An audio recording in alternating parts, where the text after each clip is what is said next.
To AP tutorial.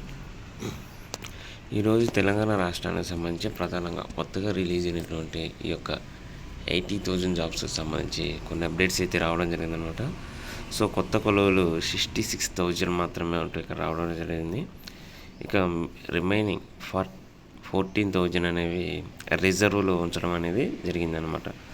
So Telangana రాష్ట్ర అసెంబ్లీలో ఆ యొక్క రాష్ట్రానికి సంబంధించినటువంటి సీఎం 80,000 సంబంధించి అనౌన్స్మెంట్ అయితే చేయడం జరిగింది. ఇక కాంట్రాక్ట్ ఉద్యోగులవి మరో 9,000, ఇందులో విఆర్ఓల కోసం 5,400 పైగా ఉన్నాయంటూ ఇక్కడ రావడం జరిగిందనమాట. సో 11,000 కాంట్రాక్ట్ ఉద్యోగులను రెగ్యులరైజ్ చేస్తామని చెప్పడం జరిగిందనమాట. సో దీనికి సంబంధించి కూడా మనకి గతంలో ప్రీవియస్ వీడియోస్లో క్లియర్గా చెప్పడం జరిగింది. తొలి రోజు 3,895 గ్రూప్ 1కు భారీగా దరఖాస్తులు, TSPSC వెబ్సైట్ వేగం పెంపు అంటూ ఇక్కడ మనకి ఒక్కో అప్లికేషన్కి 5 నుంచి 8 మినిట్స్ తీసుకుంటున్నట్టు ఇక్కడ రావడం జరిగిందనమాట. కొత్తగా రిలీజ్ చేస్తున్నటువంటి జాబ్స్ కేవలం 66,000. ఇప్పటికే 11,103 మంది రెగ్యులర్ చేయనట్లు ప్రకటించిన రాష్ట్ర ప్రభుత్వం అనమాట. సో 14,000 మందికి స్థానం కల్పించాల్సిందే ఈ యొక్క ఎడ్యుకేషన్ డిపార్ట్మెంట్కి సంబంధించి అనమాట. 13,000 వరకు ఉన్నాయన్నమాట. అదేవిధంగా హెల్త్ డిపార్ట్మెంట్కి సంబంధించి 12,000 వరకు. ఇక అదేవిధంగా ఈ ఎడ్యుకేషన్ డిపార్ట్మెంట్లోనే ఉన్నత విద్యకు సంబంధించి 7,800 పైగా పోస్టులు అయితే ఉన్నాయన్నమాట. ఇక విఆర్ఓలు సుమారు 5,500 వరకు ఉన్నట్లు ఇక్కడ మనకు సమాచారం అయితే రావడం జరిగిందనమాట. సో ఇది తెలంగాణ రాష్ట్రానికి సంబంధించి ప్రజెంట్ ఉన్న అప్డేట్స్.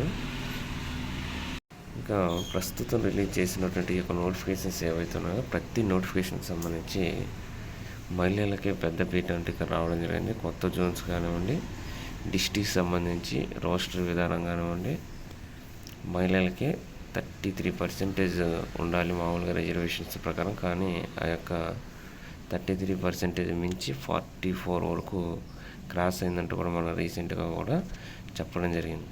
సో గ్రూప్ 1కి సంబంధించి రీసెంట్గా 3,895 దరఖాస్తులు అయితే రావడం జరిగింది ఫస్ట్ రోజు. అదేవిధంగా si&constable సంబంధించి పోలీస్ డిపార్ట్మెంట్కి సంబంధించి 15,000 వరకు కూడా ఈ యొక్క అప్లికేషన్స్ అయితే రావడం జరిగింది. అభ్యర్థులకు ఎలాంటి ఇబ్బందులు తలెత్తలేదు TSPSC అంటూ. దీనికి సంబంధించి వెబ్సైట్ బాగా యాక్యురసీగా స్పీడ్గా పనిచేయడం కోసం వీరు తగిన చర్యలు తీసుకుంటున్నారంటే ఇక్కడ రావడం జరిగిందనమాట. సో మనకి తెలంగాణ రాష్ట్రానికి సంబంధించి సుమారు ప్రజెంట్ అయితే 1,54,000 మంది వరకు కూడా వన్ టైం రిజిస్ట్రేషన్ అయితే చేసుకోవడం జరిగింది ఎడిట్ అనమాట. సో పోలీస్ డిపార్ట్మెంట్కి సంబంధించి 17,000 వరకు అయితే ఉన్నాయన్నమాట. ఇదిగోండి రోస్టర్ ప్రకారం మహిళల కోట అంటూ ఇక్కడ మనకి క్లియర్గా రిజర్వేషన్కి సంబంధించి కానివ్వండి మొత్తం 33% సంబంధించి ఇవ్వడం జరిగిందనమాట. పోస్టులు పెరిగే కొద్దీ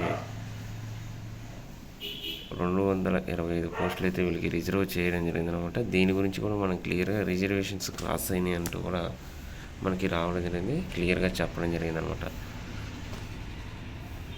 అదేవిధంగా తెలంగాణ రాష్ట్రానికి సంబంధించినటువంటి IT మినిస్టర్ కల్వకుంట్ల తారక రామారావు గారు కూడా చెప్పడం జరిగింది. రాబోయే 10 yearsలో 16 లక్షల ఉద్యోగ కల్పన ధ్యేయంగా రాష్ట్ర ప్రభుత్వం పనిచేస్తుందంటూ దీనికి సంబంధించి కూడా ఈ యొక్క తెలంగాణ రాష్ట్రానికి సంబంధించి నేను మాట్లాడడం జరిగిందనమాట. రాష్ట్రానికి సంబంధించినటువంటి ప్రొఫెసర్లకు రాష్ట్ర సర్కార్ షాక్ అంటూ వయోపరిమితి 65 years పెంపునకు నిరాకరణ అంటూ ఇక్కడ క్లియర్గా రావడం జరిగింది. సో 58 నుంచి 61 yearsకి పెంచింది. విశ్వవిద్యాలయంలో పనిచేస్తున్న నాన్ టీచింగ్ సిబ్బంది వయోపరిమితి సైతం 61 years వరకు కూడా పెంచడం జరిగిందనమాట. సో UGC నిబంధనల ప్రకారం 65 years ఉండాలని ప్రతిపాదించారనమాట.